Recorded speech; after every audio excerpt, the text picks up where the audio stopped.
الله الذي سخر لكم البحر لتجري الفلك فيه بأمره ولتبتغوا من فضله ولعلكم تشكرون وسخر لكم ما في السماوات وما في الأرض جميعا منه إن في ذلك لآيات لقوم يتفكرون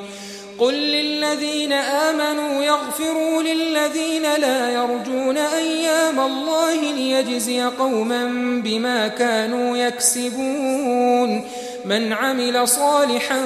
فلنفسه ومن أساء فعليها ثم إلى ربكم ترجعون ولقد آتينا بني إسرائيل الكتاب والحكم والنبوة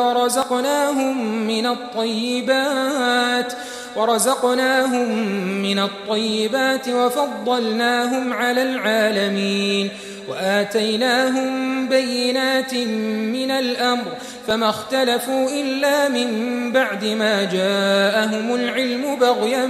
بينهم إن ربك يقضي بينهم يوم القيامة فيما كانوا فيه يختلفون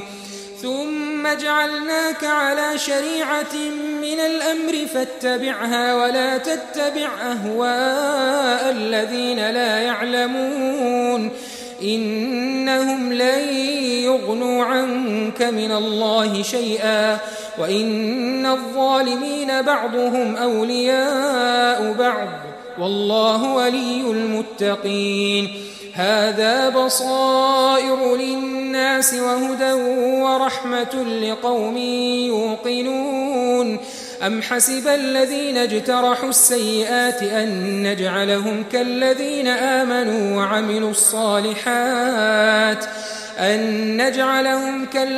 آمنوا وعملوا الصالحات سواء محياهم ومماتهم ساء ما يحكمون